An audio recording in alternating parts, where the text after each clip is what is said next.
All right, guys, injuries from the game, just Samo with an ankle, never returned. Go ahead. What were your thoughts on Brock and what happened in the first half? Just had 3 throws you'd love to take back. They're all 3 good decisions, just a hair late on them, and when you're a hair late on stuff, you can't throw it behind them. And he threw it behind him, and all 3 guys made him pay.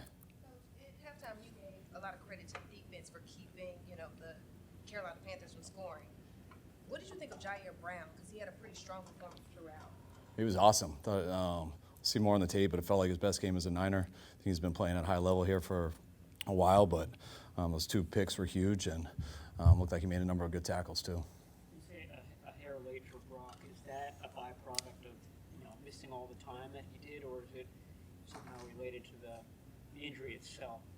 No, there's no narrative to a late throw. You're just a little late, and when you do, which people are late a lot, you just can't throw behind him when you are. You got to put it in front of him, and he had a little behind him on all 3, and all 3 of those corners made him pay. You feel the need to say anything to him at halftime, or you just assume he's gonna figure it out? No, he's all right. I communicated with him throughout the game and at halftime, but nothing big.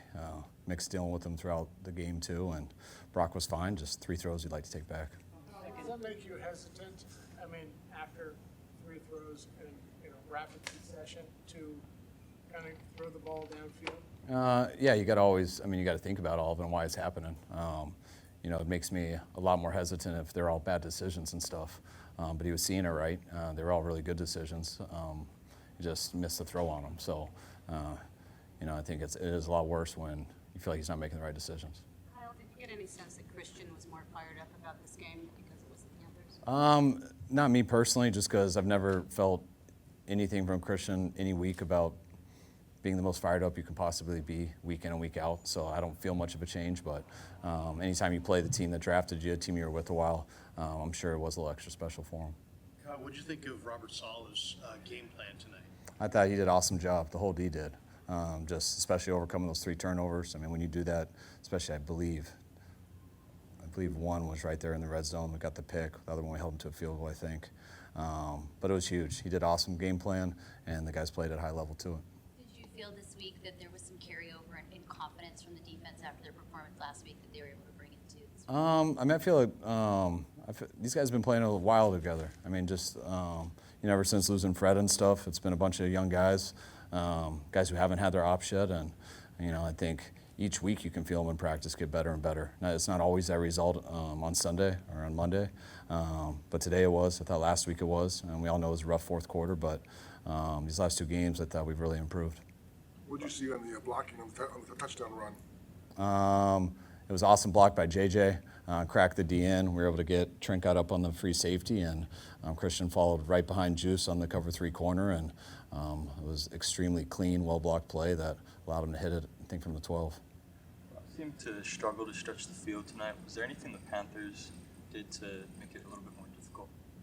No, I thought he did stretch the field, just missed all 3 of those throws. So when you have those ops and you miss them, it's tough to get them again. Both those guys did a good job of was making him pay when the ball was behind. Number 8's got some good hands, and I don't know who got the other one, but 3 good catches by those guys. How do you guys go from having a defense that's young and learning to raising the expectations for them now? What will be required down the stretch? We don't really talk about raising expectations. We just talk about trying to play as good as we can every week. I think those guys haven't got caught up in too much. They come to work every week. I really like how they've been in practice week in and week out. Had our toughest game versus the Rams about 3 weeks ago, and you would never felt that by watching how they practiced on Wednesday. It's been very consistent with these guys. They're really just locked into their jobs and trying to do the best they can. McCaffrey leads the league in both rushes and receptions. How has he been able to sort of withstand the workload and also be successful with those touches? I think he's always successful when he gets his touches. I don't think that's been any different probably since he was playing Pop Warner football, And he's always been very durable. He's been able to avoid again a bad injury, and being able to avoid that's allowed him to keep going. And it's, he really makes our pass game go. When things aren't there, just how automatic he is on the checkdowns and stuff underneath allows us to stay on the field a lot. And I think it's one of the main reasons we have so many 10 play plus drives. When Brock threw the third pick, did you at all consider going to Matt, considering how well he'd been playing? No. Are there some glue guys on defense that maybe help this group stay together as they're kind of trying to find a new identity without Fred and Nick? Yeah, I mean, it's tough to sit and say names, but it's like, I think all our guys have had a little bit part. I mean, I think Curtis Robinson, getting his first opportunity today to start at Mike linebacker, I thought was huge. But he's been around us for a while, and one of the guys people respect the most on the team. I thought Tatum's done an awesome job. He wasn't there today, but when you talk about glue guys, just the guys who show up each week and just work no matter what the circumstances are. Tig's been that way, huge. Jair, always Demo. I think Samo stepped it up big. I'm really proud of our defensive guys, so I hate to even leave any names out. I mean, there's not a guy out there that I feel hasn't been grinding and giving us his all every week. How big was the McKivitz fumble recovery, and what did you think overall of the offensive line? I thought they did a good job. I thought they protected well. I thought we run blocked well. I thought that was a hell of a play by that linebacker. I mean, you could see him sneaking behind and getting that ball from Christian, and it's just awesome when you're always running after the play, playing all the way through the whistle. Good things happen, and Colton does that every play, and fortunately it was, so we didn't have a turnover there. Did you see what happened to Juwan on the last series? Yeah, the guy took a cheap shot and hit him in the balls, and I was real proud of Juwan for not losing his mind out there and getting him to the sideline. Carl, 9 touches for Christian on that opening drive. I'm sure that was scripted. But then you kind of backed off of him a little bit. Did Carolina do anything to take him away from you, or was that just part of your plan going in anyway?